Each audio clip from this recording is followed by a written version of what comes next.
안녕하세요, 강승민입니다. 먼저 오늘도 시청해주셔서 감사합니다. 오늘은 디로딩에 관해서 이제 두 가지 주제로 얘기를 해보고 또 이제 마이프로틴에서 출시된 신제품 임팩트 프로틴 바에 대해서 다뤄보려고 합니다.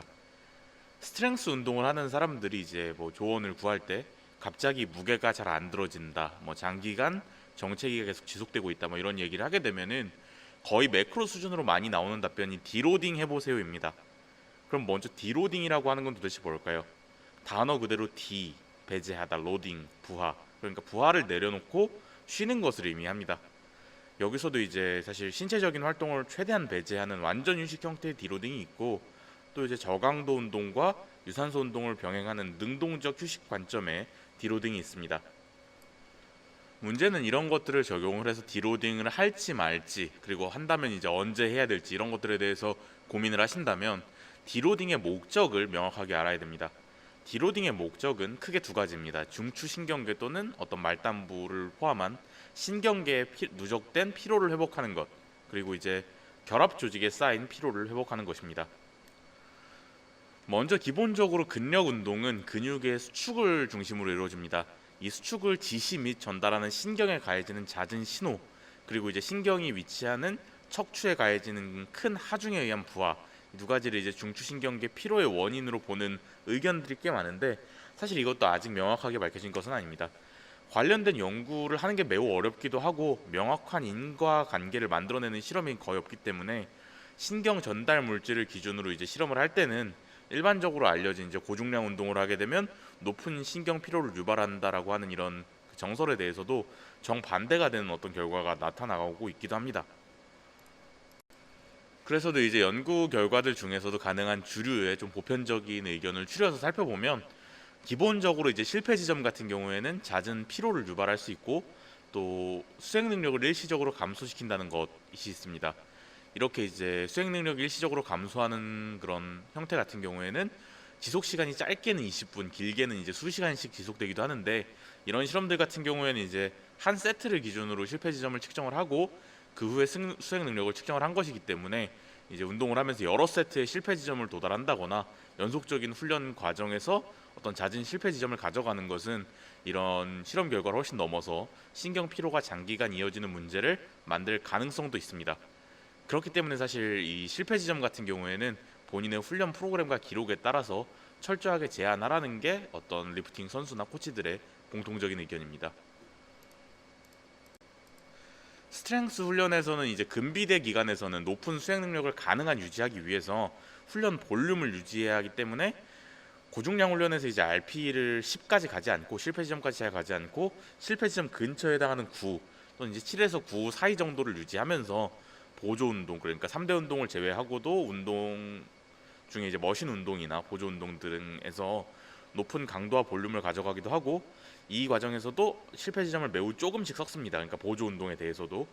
반면 이제 근비대가 충분히 진행된 시점에서 최대 근력을 확인하고 이제 그 피킹하는 그런 기간에서는 반대로 고중량 세트, 그러니까 뭐 3RM 이하의 그 무거운 중량을 다루는 세트에서는 RP를 굉장히 높게 가져가고 또 실패 지점도 어느 정도 섞어가면서, 대신 이제 볼륨이 굉장히 낮기 때문에 보조 운동을 해야 되는데 보조 운동에 대해서는 강도를 또 반대로 매우 내리는 방식으로 진행을 합니다. 관련돼서 이제 막 명확하게 정리된 어떤 그런 연구 결과는 없지만 제 개인적인 경험을 정리를 해보자면, 신경 피로 같은 경우는 이제 훈련을 하면서 실패 지점에 해당하는 어떤 훈련의 빈도를 적절하게 잘 유지한다 그러면 신경 피로가 오래 지속되지도 않고, 그렇기 때문에 이제 저 같은 경우는 최근 1, 2년, 그러니까 영상만 남긴 것도 거의 1년이 되어 가는데 그 1, 2년 동안 거의 장기간의 디로딩을 하고 있지 않습니다. 하지만 이제 만약에 잦은 실패 지점을 하는 어떤 고강도의 훈련을 하거나 본인이 이제 프로그램을 좀 잘못 짜서 또는 무리해서 피로도 조절에 실패했다면 2에서 3일 정도 이제 완전하게 휴식하거나 낮은 강도로 이제 능동적인 회복을 진행하는 걸로도 대부분 일주일 이내에 수행 능력이 회복될 거라고 생각을 하는 게, 저 같은 경우에는 이제 이런 걸 판단을 할 때 1RM 기준으로 급격하게 1RM이 줄어들어서 85에서 90% 정도를 수행하는 것도 어렵다라고 하면 이제 디로딩이 필요한 상태라고 판단을 하는데, 그런 상태에 도달했더라도 지금 말씀드린 것처럼 2에서 3일 정도의 완전한 휴식, 그 다음에 이제 일주일 정도 강도를 내리는 걸로 대부분 회복이 되어 왔습니다. 사실 이제 이걸 기준으로 하는 게 1RM의 85% 정도라고 하는 중량은 가벼운 중량은 아니지만 어느 정도 이제 숙련된 그 사람들 같은 경우에는 그 바벨의 움직임이 매우 빠른, 그러니까 빠른 속도로 가볍게 수행이 돼야 되는 무게이기도 합니다. 한 번 한다고 가정을 했을 때 이제 그때 느껴지는 강도가 매우 높다라고 하면은 저도 이제 피로가 쌓였다고 생각을 하고 그 디로딩에 가까운 형태로 조금 강도를 내리는데, 이 경우에도 이제 2, 3일, 정말 길게는 일주일 정도 회복이 되어 왔다, 이런 제 경험을 말씀을 드리는 거고, 각자 이제 각자에 맞는 어떤 훈련 강도를 조절하면서 각자에 맞는 회복 방법을 찾아가는 것도 장기간 운동을 하는 과정에서 꼭 필요한 것 같습니다. 다음은 이제 결합 조직에 관한 내용인데, 뭐 연골이나 힘줄 이런 것처럼 뼈와 근육과 근육을 이어주는 결합 조직이나 골지 건기관 같은 그런 부분들 같은 경우에는 그 근력 운동을 하면서 당연히 이 결합 조직들도 과부하를 받게 됩니다. 아무리 좋은 자세로 운동을 하더라도 연골이나 힘줄 같은 결합 조직에도 분명히 부하가 가해질 수밖에 없고 작은 형태라도 손상이 생길 수 있습니다. 문제는 이제 회복의 관점에서 이런 결합 조직이랑 우리가 흔히 상처를 적극적으로 입히고 있는 이런 근육과의 가장 큰 차이는 혈류의 흐름입니다. 이제 근육 같은 경우에는 그 혈관도 있고 굉장히 많은 혈류들이 지나다니면서 충분히 영양을 공급을 해주고 있기 때문에 상대적으로 이제 회복에 걸리는 시간이 짧지만, 결합 조직 같은 경우에는 이제 우리가 나이 관점에서 성장을 하면서 점점 더 이제 그쪽으로 가는 혈류의 흐름이 줄어들고, 그렇기 때문에 점차 회복을 하는데 걸리는 시간이 점점 더 길어지게 됩니다. 그렇기 때문에 이런 문제로 강한 결합 조직을 필요로 하는 운동에서는 결합 조직의 회복에 맞춰서 이제 루틴을 구성하기도 합니다. 뭐 예를 들면 기계체조 같은 경우에는 뭐 스테디 스테이트 프로그램 같은 거에서는 최대 이제 수행 능력의 절반씩을 계속하면서 상승해 나가는 등의 형태로 결합 조직의 부담을 줄이고 그 성장을 맞추는 그런 프로그램들이 있는데, 스트렝스에서는 사실 그렇게까지 하긴 어렵죠. 그럼에도 불구하고 이 결합 조직 관점에서 이제 디로딩이 꼭 필요한 시점이 있는데, 결합 조직의 과부하가 굉장히 크게 쌓여서 동작에 불안정성이 생기거나 통증이 생기는 경우입니다. 저 같은 경우에는 이제 뭐 지금 230개, 거의 1년에 가까운 형태로 제 운동 일지를 올려왔기 때문에 모두 증명이 되는 부분인데, 제가 프레스를 굉장히 고빈도, 고강도, 고볼륨으로 하고 있죠. 이 프레스를 하다 보면은 그 평소와 같은 동작, 같은 무게로 그리고 어느 정도 비슷한 속도로 수행을 하더라도 결합 조직의 피로가 쌓이는 경우에는 락아웃이나 아니면 정지 구간에서 관절이 특히 완전히 펴지는 그런 구간에서 심하게 떨림이 나는 그런 경우가 있습니다. 제 경험을 기준으로 이제 피킹을 하면서 3RM 근처의 훈련을 굉장히 높은 빈도로 했거나, 또 이제 결합 조직에 부담이 갈 수 있는 그 자리가 완전히 잡기 전에 계속 반복을 하는 30회 이상의 어떤 매우 고반복의 훈련을 가져간 후에 주로 이런 현상이 나타나는데, 이렇게 흔들리거나 하는 불안정한 현상이 나타나게 되면 저 또한 1, 2주 정도 운동 강도를 내리고 이제 가동 범위를 좀 구간을 제한을 해서 좀 안정화할 수 있게, 그리고 정지나 네거티브 과정의 템포 이런 것들을 넣는 형태로 훈련 방법을 바꾸고 있습니다. 또한 이제 이런 경우에는 그 결합 조직의 회복을 위한 것이기 때문에 앞에서 언급했던 것처럼 이쪽은 혈류가 잘 돌지 않죠. 그래서 이제 이쪽의 온도를 굉장히 높여줍니다. 그래서 이제 온찜질을 하거나 평소에 이제 생활할 때도 따뜻하게 좀 감싸놓고 생활을 하기도 하고, 이런 기간에서 이제 상대적으로 결합 조직의 피로를 줄이고 자세를 점검하는 기간을 가진다라고 생각을 하고 있습니다. 이렇게 디로딩에 관해서 간단하게 다뤄봤는데, 각자 이제 운동을 하시면서 정체기나 슬럼프가 올 때 본인이 이런 디로딩이 필요한 시점에 해당하는지 한번 생각해보고 또 적용을 해보시면 좋을 것 같습니다. 이제 이어서 마이프로틴의 신제품인 그 임팩트 프로틴 바에 대해서 다뤄보려고 합니다. 일단 신제품이고요.